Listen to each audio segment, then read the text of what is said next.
ओम नमस्ते जी। आपका स्वागत है आपका अपना चैनल आओ वेद पढ़े में। इस चैनल पर केवल आचार्य प्रदीप कुमार शास्त्री जी का ऑनलाइन व ऑफलाइन शास्त्रीय कक्षाओं के वैदिक व्याख्यान उपलब्ध होंगे। अपने चैनल पर आने वाले वीडियो की सूचना पाना चाहते हैं तो लाइक और सब्सक्राइब करें तथा घंटी के बटन को दबाएं, जिससे कि वीडियो अपलोड होते ही सबसे पहले सूचना पा सकें।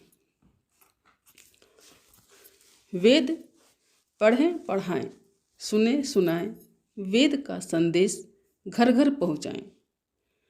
ऋषि ऋण को चुकाएं, अपना कर्तव्य निभाएं, जीवन सफल बनाएं।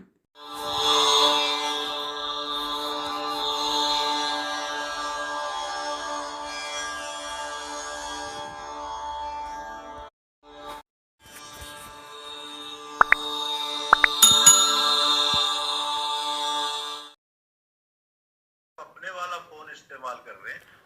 जी चलिए आरंभ करते हैं। ओम सहना भवतु सहनौ भुनक्तु सह वीर्यं करवावहै तेजस्विनावधीतमस्तु मा विद्विषावहै। ओम शांति शांति शांति। आकर्षण अनुकर्षण विषय चल रहा है।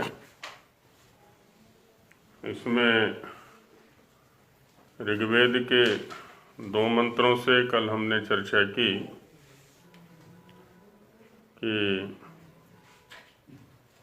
परमेश्वर की आकर्षण शक्ति से सूर्यादि जो बड़े लोक हैं, प्रकाश लोक हैं, वो आकर्षित हैं, प्रकाशित हैं। और इन सूर्यादि बड़े लोकों के आकर्षण से या प्रकाश से अन्य जो लोक हैं पृथ्वी आदि वो आकर्षित हैं या प्रकाशित हैं। तो परमेश्वर के स्तर पर आकर्षण हो गया और परमेश्वर के पश्चात चूँकि जो सूर्यादि लोक हैं वो भी आकर्षण कर रहे हैं, तो उनके स्तर पर अनुकर्षण हो गया। पूर्वम आकर्षणम पश्चात अनुकर्षणम, ऐसा रहेगा। तो उसी विषय को आगे के मंत्रों में भी चर्चा की जा रही है। श्रुति कीर्ति जी कल कुछ चर्चा करना चाह रही थी, तो अभी कर लेते हैं, फिर आगे पाठ को बढ़ाते हैं। जी आचार्य जी, थोड़ा सोमलता पर प्रकाश चाह रही थी मैं।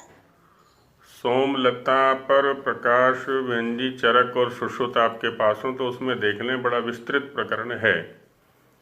हाँ जी, मैंने देखा उसको, तो अभी नहीं देख पाई। हाँ, श्रौत यज्ञ जो पंडित मीमांसक जी का और वनौषधि चंद्रोदय उसको देखा है, आज मैंने सुबह देखा था। अच्छा, तो हाँ, अभी सोम यागों में तो क्या होता है, सोम की अनुपलब्धता को देख करके एक घास होती है पूतिका। हाँ जी, पूतिका, हाँ गिलोय जैसी ही होती है और स्वाद में भी लगभग ऐसी होती है। हाँ जी। तो उसी का अभिषेक किया जाता है और उसी के रस से, स्वरस से आहुतियाँ दी जाती हैं उसमें। जी आचार्य जी, ये अपने दयानंद जी ने जो संस्कार विधि के सामान्य प्रकरण में रोगनाशक औषधियों में लिखा है, तो सोमलता अर्थात गिलोय लिखी है। हाँ, तो पूतिका और गिलोय में अंतर है या दोनों एक ही है? हाँ, उसमें क्या है ना, गिलोय का भी बहुत अधिक वर्णन है। पूतिका का तो मैंने उतना नहीं देखा आयुर्वेद में, लेकिन गिलोय का पर्याप्त है। अब गिलोय का गिलोय का एक विशेषण है अमृता, हाँ अमृता जी। और एक है छिन्न रुहा। जी छिन्न रुहा माने इसको जमीन की भी आवश्यकता नहीं है, यदि इसके टुकड़े टुकड़े हाँ वो टुकड़े टुकड़े भी कर दिए जाएं तो भी ये स्वयं ही अंकुरित हो जाती है। हाँ जी खींच के आ जाती है ज- नीचे। हाँ नहीं, एक तो वो आ जाती है, दूसरा क्या होता है, टुकड़े करके हमने ऐसे ही डाल दिए, बोया नहीं इसको, हाँ तो उसी उसी में से अंकुर फूट जाएंगे। हाँ जी जी देखा है। छिन्न रुहा माने छिन्ने सत्यपि रोहति, का टुकड़े टुकड़े करने पर भी अंकुरित हो जाती है, फूट जाती है, तो वो छिन्न रुहा है। जी तो इसके अंदर ये गुण हैं, इसलिए इसको सोम के बराबर, क्योंकि आयुर्वेद की एक शैली ये भी है कि सभी द्रव्य सर्वत्र उपलब्ध नहीं होते, तो उसके लिए क्या है ना, कुछ प्रतिनिधि द्रव्यों का निर्देश कर दिया जाता है कि यदि ये ना मिले तो ये ले लें, ये ना मिले तो ये ले लें।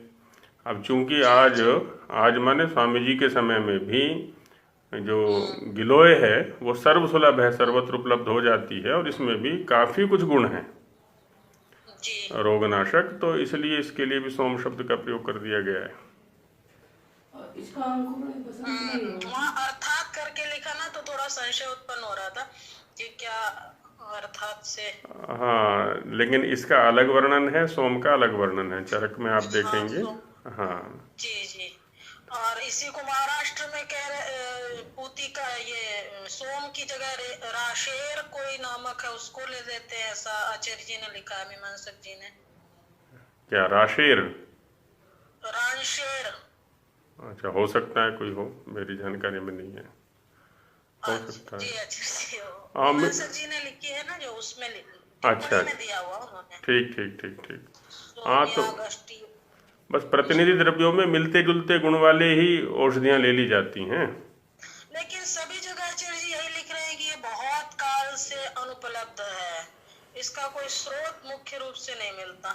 इसका संकेत तो बहन जी चरक संहिता में भी उपलब्ध है कि जो सतयुग में औषधियाँ थीं वो अब नहीं हैं, अच्छा और सतयुग माने कृतयुग में जो औषधियों की गुणवत्ता थी वो अब नहीं है, उस समय जो शरीर की क्षमता थी वो अब नहीं है, आदि आदि मतलब निरंतर ह्रास होता जा रहा है। हाँ हाँ तो ये तो इसका सृष्टि का धर्म है, प्रजातियां उत्पन्न होती हैं, नष्ट होती हैं, उत्पन्न होती हैं, नष्ट होती हैं, चलता रहता है। तो जी आचार्य जी धन्यवाद जी। जी गुलिया जी, संजीवनी बटी का भी वर्णन है जैसे रामायण के संजीवनी।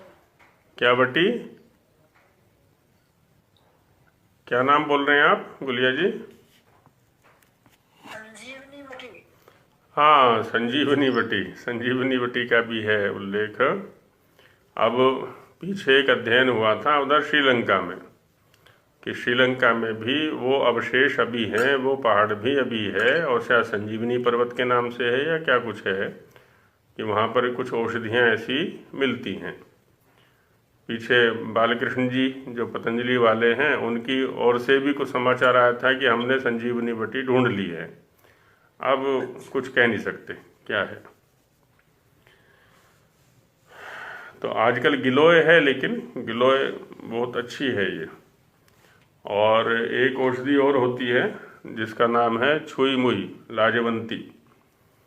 लाजवंती की भी विशेषता हमने ये देखी है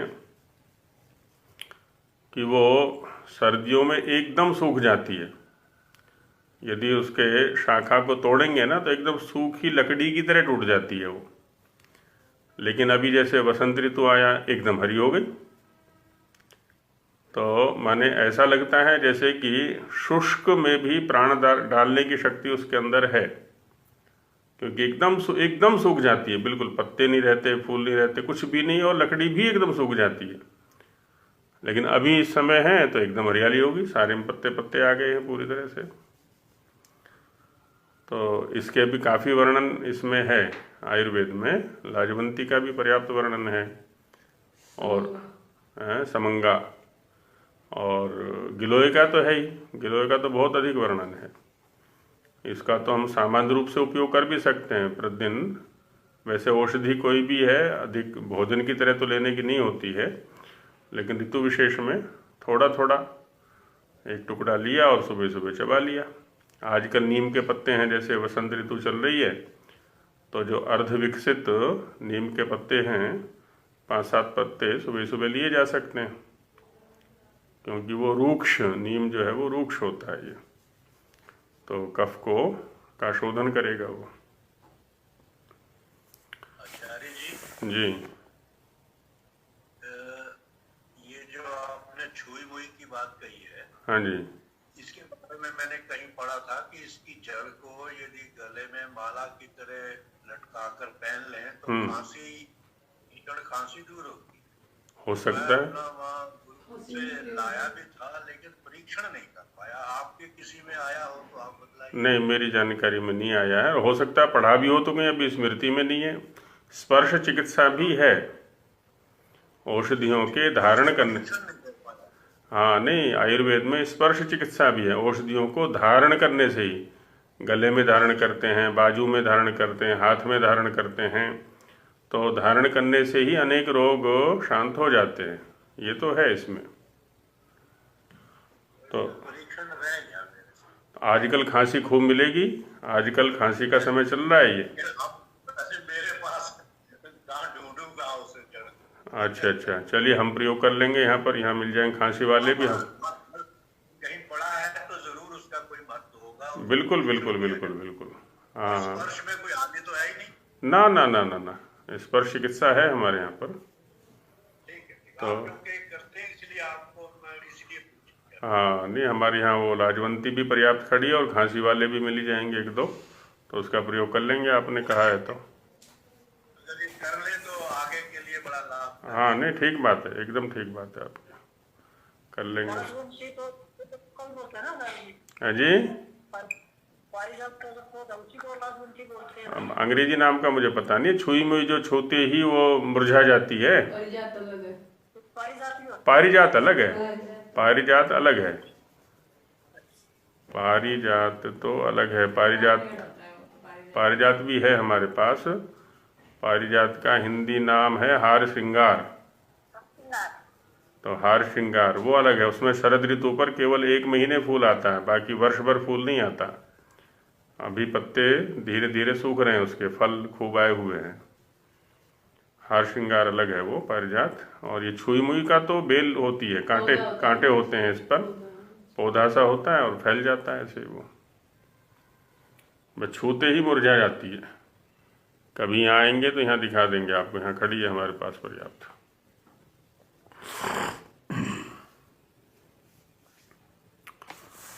तो आकर्षण अनुकर्षण ये विषय चल रहा है, और ये आकर्षण अनुकर्षण कल भी चर्चा की थी, हमारे अंदर भी है।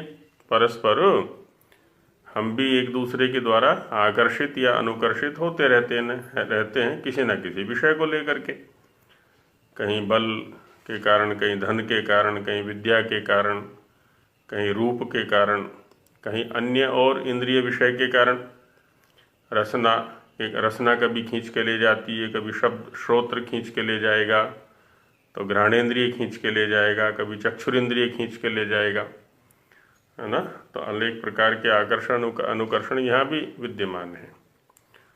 तो वहाँ चूँकि यहाँ पर लोकांतर का विषय चल रहा है, तो पहला परमेश्वर की शक्ति से है, द्वितीय फिर उसके माध्यम से इधर जो सूर्यादि बड़े लोक हैं उनमें है, और उनके द्वारा फिर आगे है।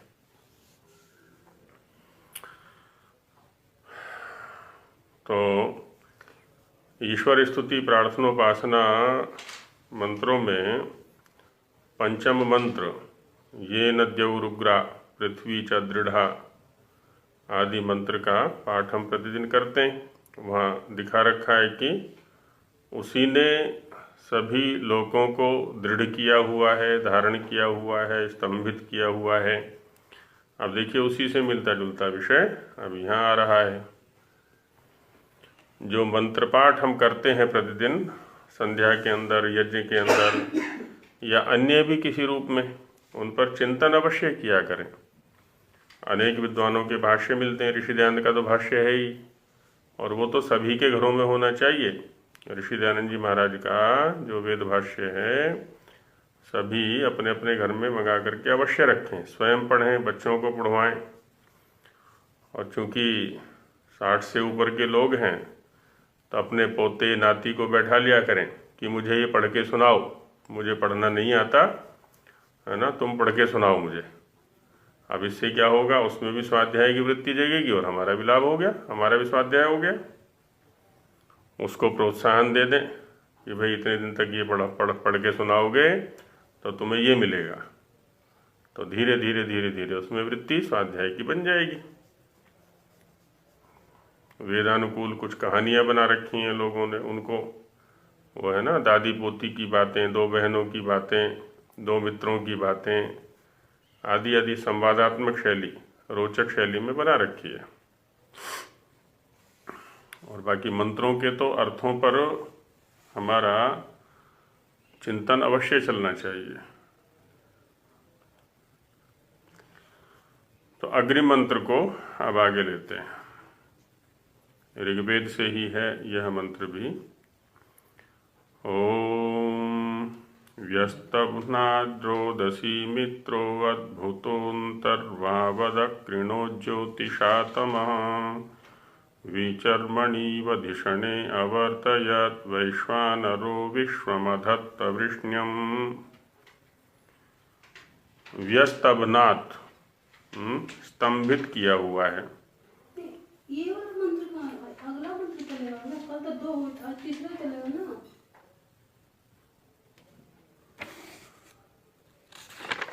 तीसरा चाहिए था सूर्यम। अच्छा, यदा सूर्यम चलेगा है? हाँ ये चलेगा। चलो हाँ, यदा सूर्यम तृतीय मंत्र चलेगा।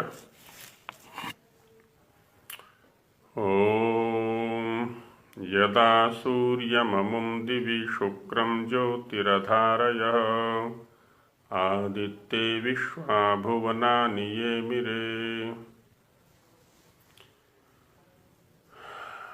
तो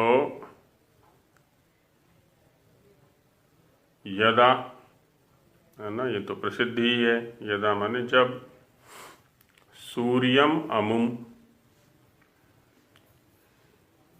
अमुम अदस शब्द का प्रयोग या तद शब्द का प्रयोग जो होता है ना, वो दूरस्थ पदार्थ के लिए होता है या परोक्ष पदार्थ के लिए होता है। वह इदम यह शब्द का प्रयोग प्रत्यक्ष या समीपस्थ वस्तु के लिए होता है।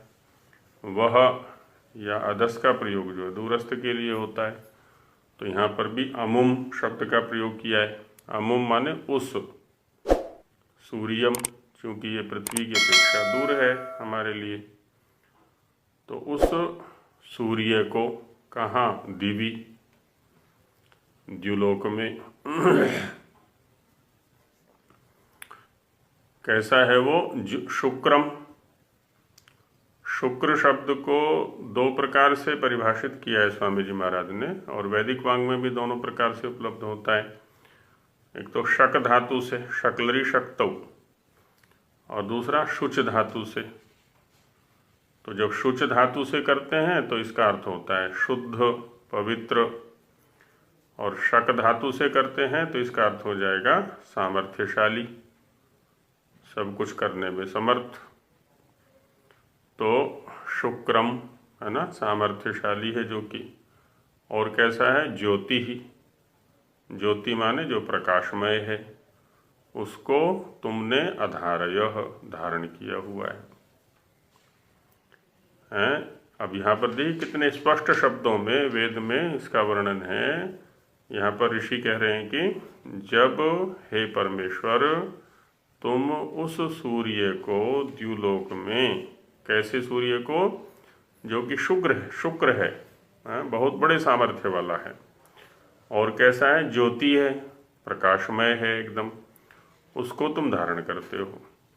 जब तुम उसको धारण करते हो तब वह धारण किया हुआ सूर्य लोक आदित्य विश्वा भुवनानि ये मिरे, जो अन्य लोकांतर हैं, है ना, तो वो उसके अधीन होकर के संयत रहते हैं, नियत रहते हैं, या धारित रहते हैं, या आकर्षित रहते हैं। तो यहाँ पर भी है ना 3 कोटियाँ बना दी। पहले परमेश्वर है, उसके धारक गुण से या उसके आकर्षण गुण से सूर्य धारित हो रहा है, आकर्षित हो रहा है। और फिर तदनंतर जो अन्य पृथ्वी आदि लोकांतर हैं वो धारित हो रहे हैं। सब एक व्यवस्था के अंतर्गत हैं। तो इसी बात को यहाँ भाष्य में दिखाते हैं स्वामी जी महाराज, यदा सूर्य इत्यादि। अभिप्राय, इसका अभिप्राय क्या है? अत्रापि पूर्वद अभिप्राय, जैसे पूर्व मंत्रों में चिंतन था, क्योंकि उसी सूक्त से हैं ये भी मंत्र, तो यहाँ भी लगभग वैसा ही अभिप्राय है। हे परमेश्वर, है ना, अमुम सूर्यम भवान रचितवान अस्ति। और यहाँ पर परमेश्वर ये संबोधन है ईश्वर के लिए। तो ईश्वर माने ऐश्वर्यशाली, तो जो ऐश्वर्यशाली है वो ईश्वर है। अब ऐश्वर्यशाली तो बहुत सारे हैं, लेकिन वो परम उत्कृष्ट परवर्ती सर्वोच्च है ना, ये सूर्यादि लोकांतर रूप ऐश्वर्य उसी का है, सारा ब्रह्मांड उसी का ऐश्वर्य है ये। और ऐश्वर्य केवल स्थूल नहीं, अपितु जो क्रियाएं यहाँ पर हो रही हैं, घटनाएं यहाँ पर हो रही हैं, वो सब भी उसी का ऐश्वर्य है। यहाँ शक्ति है, इन पंचमहाभूतों के अंदर जो सामर्थ्य है सब उसी का सामर्थ्य है, सब उसी का ऐश्वर्य है ये। तो हे परमेश्वर, अमुम सूर्यम भवान रचितवान अस्ति, है ना, उस सूर्य को जो कि द्युलोक में चमक रहा है उसकी आपने ही रचना की है, आप ही उसके रचनाकार हैं। कौन सा? यद दिवी द्योतनात्मके त्वयि शुक्रम अनंतम, जो कि सूर्य दिवी माने द्युलोक में। अब स्वामी जी यहाँ पर देखिए दिवी का क्या अर्थ कर रहे हैं? दिवी द्योतनात्मके त्वयि। अब यहाँ पर दिव से परमेश्वर का ही ग्रहण किया है स्वामी जी ने। द्योतनात्मक, प्रकाशात्मक, प्रकाश स्वरूप तुम्हारे अंदर है? तो परमेश्वर का जो प्रकाश है ऐसा प्रकाश नहीं है जैसे सूर्य आदि का है।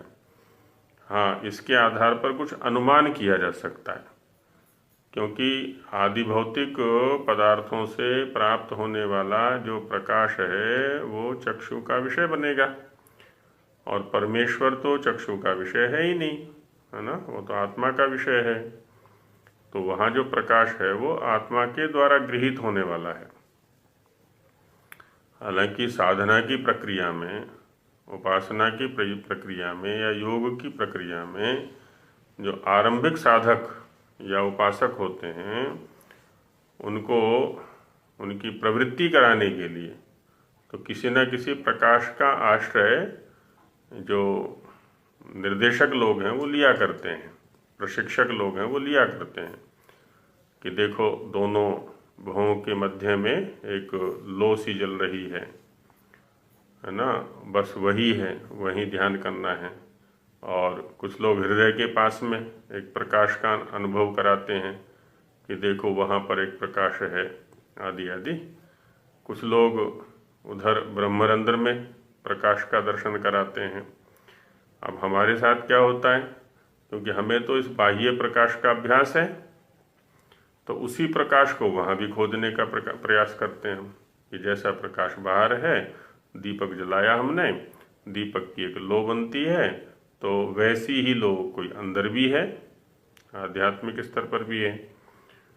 तो उसके माध्यम से फिर आगे बढ़ने का प्रयास किया जाता है ना, आरंभिक साधकों के लिए, क्योंकि हमें आलंबन का अभ्यास है। किसी न किसी आलंबन से ही हम आगे बढ़ सकते हैं, बिना आश्रय के आगे बढ़ने का हमें अभी अभ्यास नहीं है।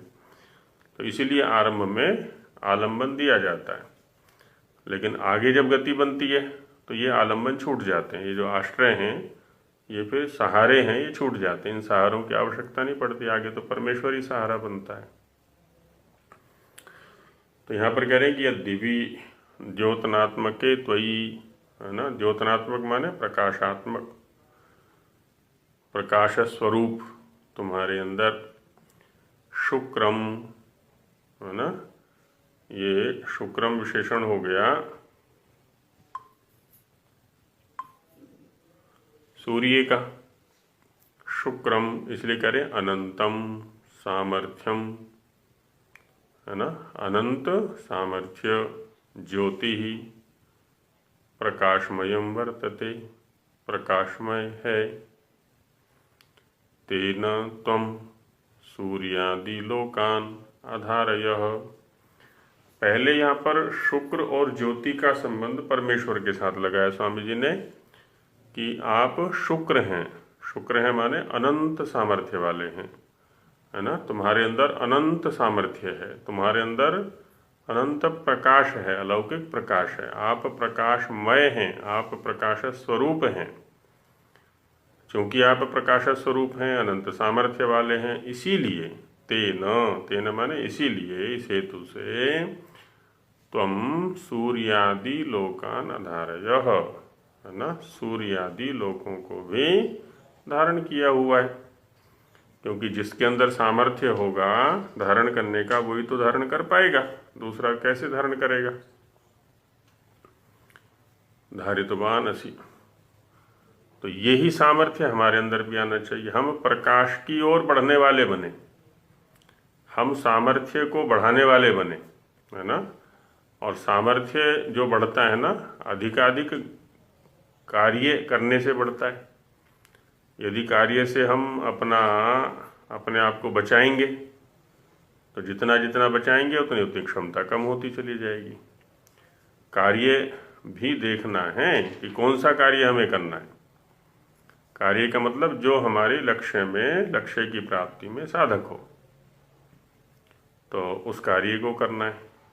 और प्रकाश की ओर बढ़ना है ना। यहाँ ज्ञान की ओर बढ़ेंगे, जितना जितना ज्ञान की ओर बढ़ेंगे, क्योंकि शुद्ध ज्ञान और शुद्ध कर्म यही आधार बनते हैं हमारे अग्रिम यात्रा के, यही हमारे दीपक बनते हैं, टॉर्च बनते हैं, मार्गदर्शक बनते हैं या साधन बनते हैं आगामी यात्रा के। तो ज्ञान और कर्म, इनमें शुद्धता लाने का प्रयास करना जितना कर सकते हैं। हमारा ज्ञान भी शुद्ध हो माने यथार्थ हो, सत्य हो, और तदनुकूल ही हमारे कर्म भी हो। ज्ञान और कर्म में विपरीतता नहीं होनी चाहिए। तो जितना जितना ये हमारा शुद्ध होगा, हमारी आगे की यात्रा उतनी ही प्रकाशमय होगी, सामर्थ्य वाली होगी। तो धारितवान असि, अब चूंकि तुम उसको धारण करते हो, तो आदित्य आत इत ते तद अनंतरम, उसी के पश्चात, किसके पश्चात? तुम्हारे द्वारा सूर्यादि लोकों को धारण करने के पश्चात ही विश्वानि सर्वाणि भुवनानि सूर्यादयो लोकापि तदाकर्षण नियमेनैव स्थिराणि सन्ति। विश्वानि माने सर्वाणि, सभी, भुवनानि जो लोक हैं, कौन से? सूर्यादि लोक भी उसी आकर्षण के नियम से स्थिर हैं, इधर उधर नहीं भागते, विचलित नहीं होते, स्खलित नहीं होते, भटकते नहीं है, मार्ग नहीं छोड़ते। तो चूंकि तुमने उनको धारण किया हुआ है, अर्थात यथा सूर्यस्य आकर्षणेन पृथिव्यादयो लोकास्तिष्ठन्ति। अब तक का जो व्याख्यान था वो तो ईश्वर से आरंभ करके इधर, ईश्वर के बाद सूर्यादि लोक, सूर्यादि लोक के बाद पृथ्वी लोक आदि आदि। अब इधर से उधर समझने का प्रयास कर रहे हैं। कहते हैं कि ये हमने देखा है, विज्ञान के माध्यम से समझा है, जो ज्योतिष के क्षेत्र में कार्य करते हैं, है ना, उनके माध्यम से हमने भी जाना है कि सूर्य आदि जो हैं वो इन पृथ्वी आदि को धारण करते हैं। तो यथा सूर्यस्य आकर्षणेन, सूर्य के आकर्षण से, पृथिव्यादयो लोका तिष्ठन्ति, पृथिव्यादि लोक स्थिर हैं। अब यहाँ ये नहीं समझना चाहिए कि स्वामी जी यहाँ तो कह रहे हैं स्थिर हैं और पीछे कह के आए थे गतिमान है, कि गौ शब्द आया पृथ्वी के लिए, सूर्य के लिए निरंतर गतिमान है। तो गतिमान है ये पक्ष ठीक है या स्थिर है ये पक्ष ठीक है ना, क्योंकि परस्पर विरुद्ध से दिखाई पड़ रहे हैं तो विरोध कुछ भी नहीं है ना। निरंतर गतिशील हैं, कहाँ? अपनी धुरी पर, अपनी कक्षा में स्थिर हैं, बस वहीं जो जिसकी कक्षा निश्चित कर दी गई उसी कक्षा में उनको गतिविधियां चलानी है, अपनी कक्षा से बाहर नहीं। इस रूप में उनकी स्थिरता हो गई। माने एक मर्यादित, जैसे कहते हैं ना, जैसे हमें ऋषियों ने एक मर्यादा बना करके दे दी। क्या मर्यादा बना दी? जैसे वर्णाश्रम की मर्यादा बना दी है ना, ब्राह्मण क्षत्रिय वैश्य शूद्र, ये सामाजिक मर्यादा हो गई। और जो ब्रह्मचर्य गृहस्थ वानप्रस्थ और संन्यास, ये जीवन की मर्यादा हो गई। तो बस जब हम इस मर्यादा में चलते हैं, स्थिर हैं, तो हमारी गति भी हो रही है और इधर उधर भटकते नहीं हम फिर। तो भटकाव से रहित होना, ये स्थिरता, इसके लिए स्थिरता शब्द का प्रयोग किया है। और एक मर्यादा के अंदर रहते हुए निरंतर गतिशील रहना उन्नति की ओर, तो ये गतिमत्ता हो गई उसकी। इसलिए कोई विरोध नहीं है परस्पर इनमें। तिष्ठन्ति तथा परमेश्वरस्य आकर्षणेनैव सूर्यादयः सर्वे लोका नियमेन सह वर्तन्ते इति, कि जिस प्रकार से सूर्य के साथ में ये स्थिर हैं, वैसे ही परमेश्वर के आकर्षण से सूर्य आदि लोक भी स्थिर हैं। एक नियम के अंदर, एक व्यवस्था के अंतर्गत कार्य कर रहे हैं, गतिविधियों को संचालित कर रहे हैं। तो ये एक व्यवस्था है। अच्छा, अभी समस्या क्या आती है? जो विज्ञान है, जिसको साइंस कहते हैं, किसी भी क्षेत्र में अध्ययन, बहुत अच्छा अध्ययन हो रहा है, लेकिन वहाँ पर क्या ना, परमेश्वर केंद्रित अध्ययन नहीं है। भौतिकता तक अध्ययन है ना, इससे ये बना, इससे ये बना, इससे ये बना, इसका कारण ये है, इसका कारण ये है। परमेश्वर केंद्रित अध्ययन नहीं है, तो इसलिए क्या है ना, वहाँ भोगवादिता अधिक दिखाई पड़ती है। जो भी आविष्कार होते हैं वो परेशान करने वाले, परिणाम में परेशान करने वाले हैं। ईश्वर केंद्रित हो तो परिणाम में सुख देने वाले बनेंगे वो, तो वैसा है नहीं। अब यहाँ चिकित्सा के क्षेत्र में भी औषधियों का आविष्कार करते हैं, निरंतर लगे हुए हैं लोग। क्या देखते हैं कि तात्कालिक शमन शमन या दमन, कि रोगी को तात्कालिक शांति मिलनी चाहिए, आगे भले ही उसका और अधिक विनाश हो जाए, उसके साइड इफेक्ट चाहे जितने हो जाएं, प्रतिक्रियाएं कितनी भी भयंकर हो, लेकिन तात्कालिक शांति तो मिल गई ना।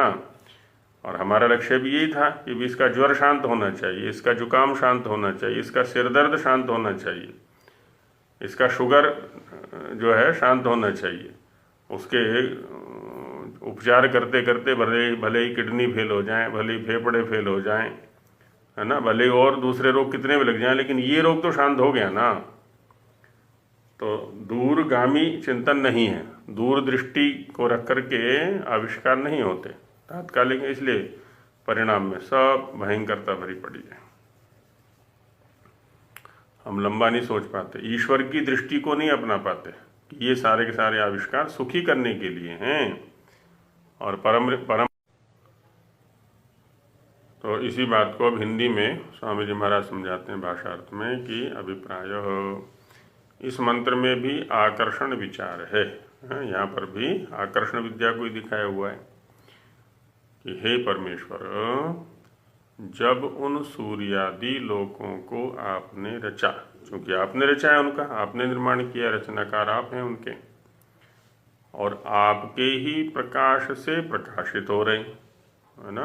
इतरे में भी आया, उसमें श्वेताश्वतर में भी आया ना, तस्य भाषा सर्वमिदं विभाति, उसी की दीप्ति से ये सारे के सारे प्रकाशित हो रहे हैं। तमेव भान्तम अनुभाति सर्वम, क्योंकि वो स्वयं प्रकाशित है इसलिए ये सब प्रकाशित हो रहे हैं।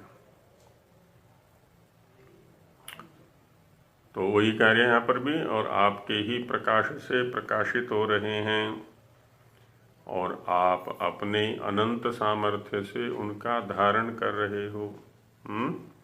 आप स्वयं प्रकाशित हैं इसलिए प्रकाशित हो रहे हैं, आप में धारणा शक्ति है इसलिए आपने इनको धारण किया हुआ है, उससे ये धारित हो रहे हैं।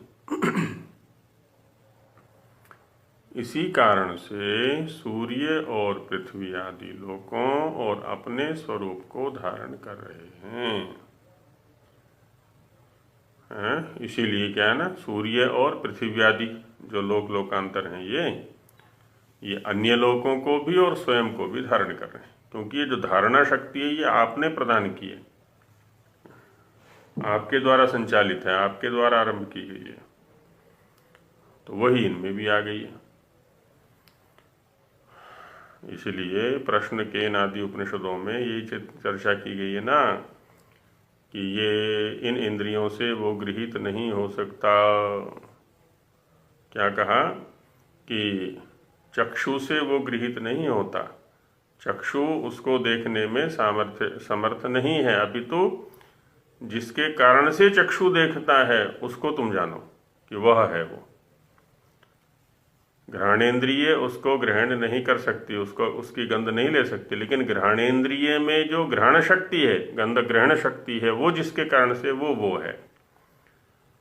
श्रोत्रेंद्रिय उसको सुन नहीं सकती, लेकिन श्रोत्रेंद्रिय में जो श्रवण शक्ति है वो जिसके कारण से है वो वह है ना। ऐसे प्रत्येक इंद्रिय के स्तर पर है। तो ऐसे जब हम मूल की तरफ चिंतन करना चाहते हैं, उसको आरंभ करते हैं, तो हम फिर केंद्र से जुड़ते हैं, मूल से जुड़ते हैं, आधार से जुड़ते हैं।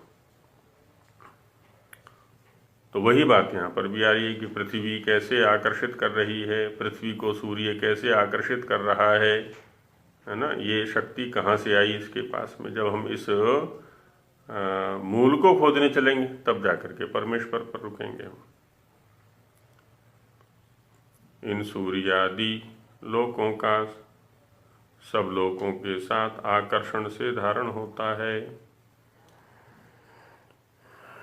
तो आकर्षण ही वह वस्तु है ना, जिसके द्वारा ये सब कुछ धारित हो रहे हैं।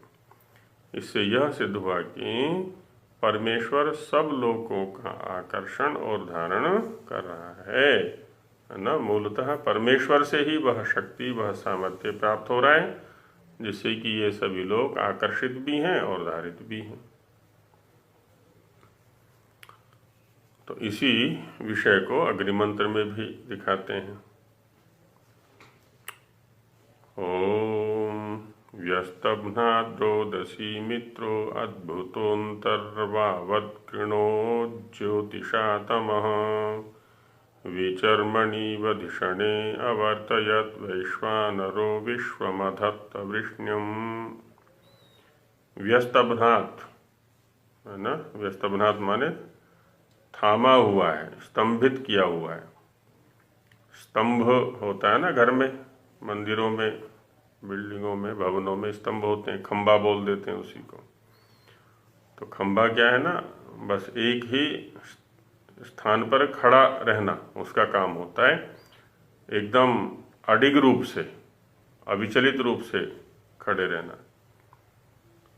पहले छप्पर डाला करते थे घरों में, घास फूस के बना करके, तो एक ओर तो दीवार होती थी और दूसरी ओर जिधर झुकाव होता था नीचे की ओर, तो उधर एक लकड़ी खड़ी कर देते थे और उसके ऊपर एक आड़ी लकड़ी रख दी। तो जो खड़ी लकड़ी है उसका नाम था स्थूणा। हरियाणा में थूणी बोल देते हैं उसको, स्थूणा। तो व्याकरण में या दार्शनिक जगत में एक न्याय है, स्थूणा निखनन न्याय। स्थूणा निखनन न्याय। तो चूंकि छप्पर का संपूर्ण भार उस लकड़ी के ऊपर आना है ना। छप्पर तिरछा पड़ा हुआ है, छान छप्पर बोल देते थे, तो तिरछा है, निचला भाग उसी के ऊपर है, इसलिए उसका स्थिर रहना, अडिग रहना, अविचलित रहना, मजबूत रहना अत्यंत आवश्यक है। तो जब उसको गाड़ा जाता था जमीन के अंदर, है ना, एक निश्चित गड्ढा खोद करके उसमें लकड़ी को खड़ा कर दिया, फिर उसमें मिट्टी भरते थे, मिट्टी भर के उसको फिर मिट्टी को दबाते थे। और जब दबाएंगे तो उस लकड़ी को जिसको वहाँ खड़ा किया जा रहा है उसको हिला करके देखते हैं। तो हिलाएंगे फिर ठोकेंगे, हिलाएंगे फिर ठोकेंगे, तो तब ये हिलाना ठोकना क्रिया तब तक चलती रहती थी जब तक कि वो लकड़ी हिलना बंद ना कर दे। जब देखा कि चारों तरफ से अब नहीं हिल रही है ये बिल्कुल भी, तो अब समझा जाता है कि वो स्थूणा पक्की हो गई, अब इसके ऊपर छप्पर को टिकाया जाता है। क्योंकि जो स्वयं स्थिर होगा वही तो दूसरे को स्थिर कर पाएगा। जो स्वयं ही विचलित है वो दूसरे को कैसे स्थिर कर पाएगा? तो उसको कहते हैं स्थूणा निखनन न्याय। ऐसे ही वैदिक वाङ्मय में, दार्शनिक जगत में या वेदांग जगत में सिद्धांतों की परीक्षा की जाती है। किसी सिद्धांत को उठाएंगे और उसके ऊपर चारों तरफ से आक्षेप किए जाएंगे, नास्तिक की ओर से, आस्तिक की ओर से, है ना, एक तत्ववादी या द्वितत्ववादी, त्रितत्ववादी, जो भी, सब अपने अपने ढंग से आक्षेप करेंगे उसके ऊपर, जो भी आक्षेप संभव है। फिर उनके समाधान किए जाते हैं और ये आक्षेप समाधान चलते चलते चलते फिर अंत में जाकर के जो स्थिर होता है बस वही सिद्धांत हो जाता है। सिद्धः अन्तः यस्य स सिद्धान्तः, जो अंत में जाकर के सिद्ध हो जाए।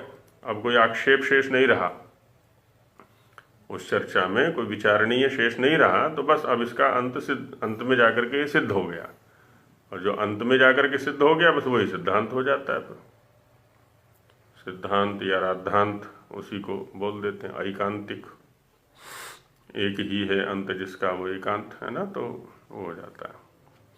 तो व्यस्तवनात्, है ना, एकदम स्थिर किया हुआ है। किसको? रोदसी। रोदसी जो शब्द है वो द्युलोक और पृथ्वीलोक के लिए आता है सामान्य रूप से। तो द्यावा पृथ्वी, है ना, द्युलोक और पृथ्वीलोक को स्थिर किया हुआ है उसने।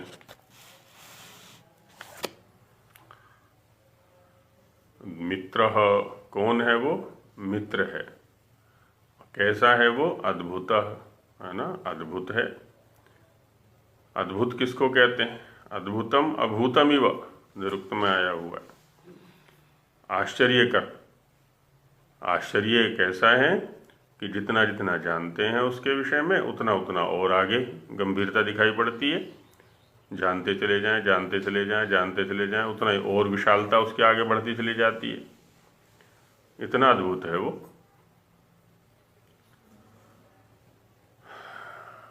तो वह जो अद्भुत है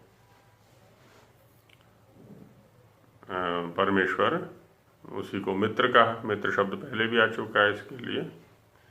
तो अंतर्भावत, अंदर से ही जिसने इस सब को धारण किया हुआ है। अकृणोत ज्योतिषा तमः, ज्योति ही प्रकाश के द्वारा, तमः अंधकार को जिसने, है ना, दूर किया हुआ है। तमः शब्द प्रकृति के लिए भी आता है और ज्योति शब्द सृष्टि के लिए भी आता है, क्योंकि उस समय सब कुछ अंधकारमय है। जब प्रलय दशा है तो सब कुछ अंधकारमय है और उससे फिर धीरे धीरे धीरे धीरे प्रकट होता है। तो जो प्रकट होने वाली दशा है उसको ज्योति ही या प्रकाश कह दिया जाता है, और जो प्रलय में जाने वाली है, कारण में लय होने वाली दशा है, उसको तमः कह दिया जाता है। तो तमः से ज्योति ही रूप में इस सब को वो प्रकट करता है, या कह ले तमः को दूर करता है और ज्योति को ऊपर लाता है। विचर्मणीव धिषणे अवर्तयत। तो कहते हैं कि जैसे चर्म के ऊपर लोम है, चर्म के चारों तरफ रोम राशि है, लोम राशि है, बाल हैं, और वो प्रकट होते हैं धीरे धीरे धीरे धीरे, वैसे ही इन सबको रखा हुआ है ना। धिषणे जो धारण शक्ति है उससे अवर्तयत। कौन है वो? वैश्वानरः विश्वमधत्त विष्ण्यम। उस वैश्वानर ने ही इस सब जगत को धारण किया हुआ है। इसी का संस्कृत भाग में भाष्य करते हैं कि भाष्यम व्यस्तवनाथ अभिप्राय। परमेश्वर सूर्यलोकौ सर्वान् लोकान् आकर्षण प्रकाशाभ्याम धारयत इति। मंत्र का अभिप्राय ये है कि परमेश्वर और सूर्यलोक इन सभी लोकों को अपने आकर्षण और प्रकाश के माध्यम से धारण कर रहे हैं। विस्तृत अर्थ देते हैं आगे। हे परमेश्वर, तव सामर्थ्येनैव वैश्वानरः, आपके सामर्थ्य से ही ये जो वैश्वानर है, पूर्वोक्तः पहले जिसकी चर्चा आ चुकी है, वैश्वानर शब्द अग्नि के लिए भी आता है, परमेश्वर के लिए भी आता है।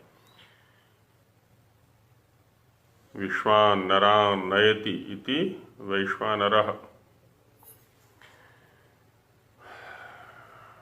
तो सभी के अंदर जो रमण कर रहा है, सभी के अंदर जो विद्यमान है, ऐसा पूर्वोक्त। सूर्यादि लोको रोदसी द्यावा पृथिव्यो भूमि प्रकाशो व्यस्तपनात्, है ना। अब यहाँ पर सूर्यादि लोक के लिए वैश्वानर शब्द आ गया है। कहते हैं सूर्यादि लोक जो है वो रोदसी माने द्युलोक और पृथ्वीलोक को, अथवा भूमि प्रकाशो, भूमि और प्रकाश को, व्यस्तपनात् माने स्तंभितवान अस्ति, है ना, धारण किया हुआ है, स्थिर किया हुआ है आपके सामर्थ्य से ही। अतो भवान, इसीलिए आप मित्र इव, है ना, जैसे एक मित्र होता है ना, मित्र मित्र को धारण करता है, उसके दुर्गुणों को दूर करके, उसके सद्गुणों को अपना करके, सद्गुणों के आधान में निमित्त बनता है, दुर्गुणों को दूर करने में निमित्त बनता है। यही तो मित्र होता है। तो मित्र इव सर्वेषां लोकानां व्यवस्थापकोऽस्ति। जैसे एक मित्र अपने मित्र का व्यवस्थापक होता है, उसको व्यवस्थित करने वाला होता है, उसके जीवन में जो अव्यवस्थाएं हैं, अनिश्चितताएं हैं, अधीरताएं हैं, उनको दूर करता है। वैसे ही आपने इन सभी लोगों को व्यवस्थित किया हुआ है। इन सभी लोगों के आप मित्र के समान व्यवस्थापक हैं। और कैसे हैं? अद्भुत आश्चर्य स्वरूप। आपका जो स्वरूप है वो बड़ा आश्चर्यकर है ना। किसी भी शक्ति, क्रिया, घटना पर चिंतन करें गंभीरता से तो बड़ा आश्चर्य दिखाई पड़ता है, अनंतता दिखाई पड़ती है।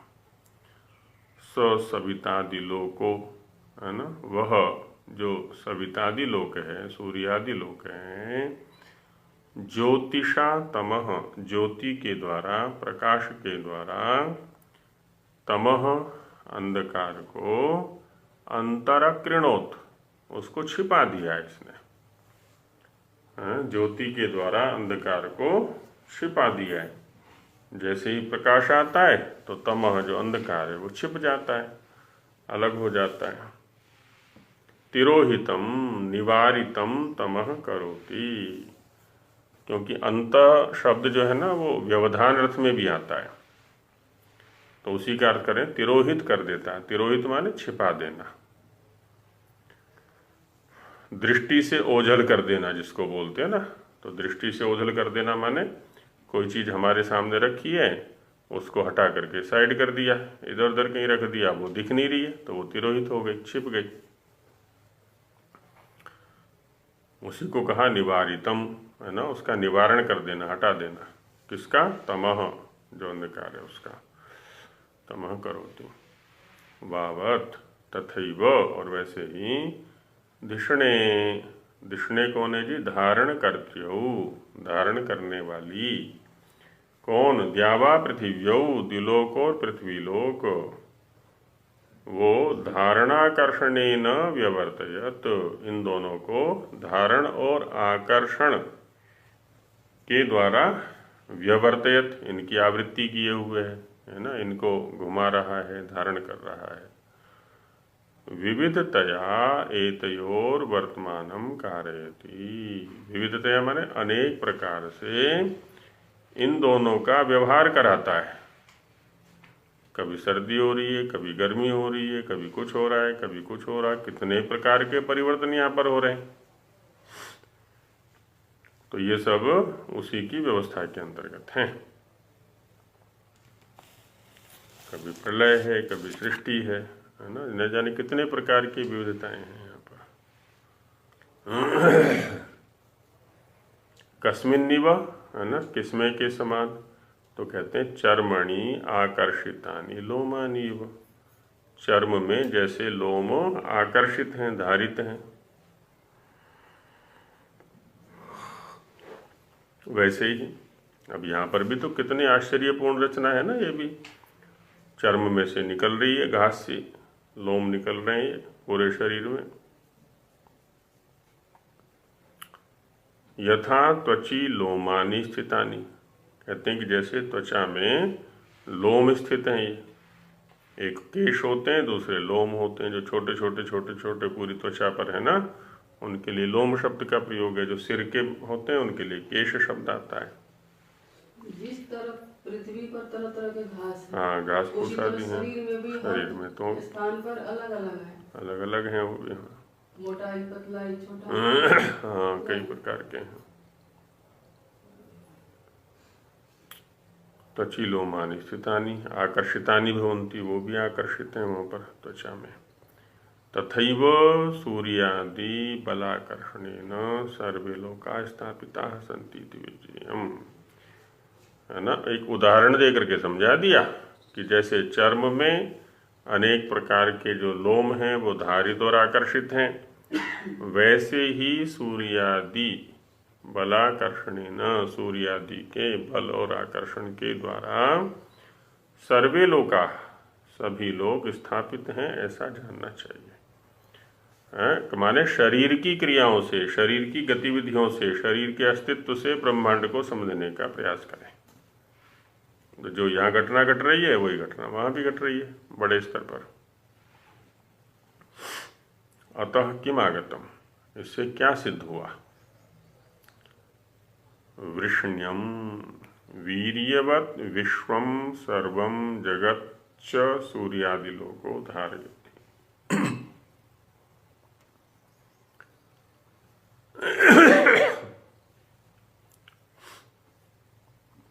तो इससे सिद्ध हुआ कि वृष्ण्यम, वृष्ण्यम माने वीर्यवत्, इस बलशाली, बल वाले, शक्ति वाले संपूर्ण विश्व को, जगत को, सूर्यादि लोगों को धारण कर रहा है।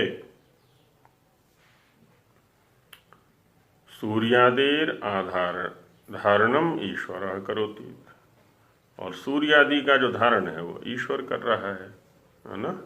ये बात यहाँ पर सामने आती। तो एक क्रमिकता, एक नित्य संबद्धता, एक परंपरा यहाँ पर काम कर रही है, और वही परंपरा हमारे साथ भी है।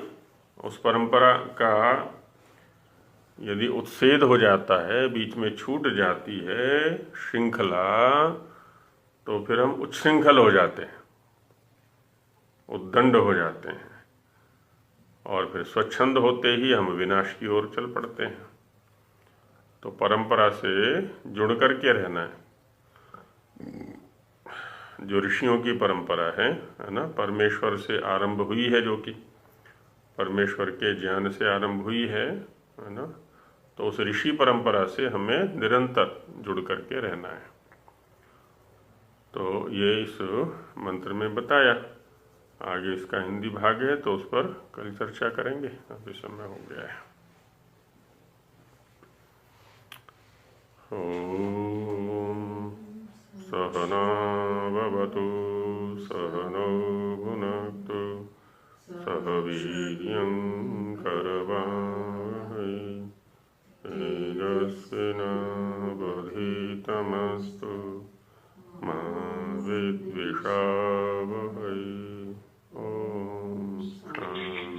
शांत शांत। सभी को नमस्ते जी।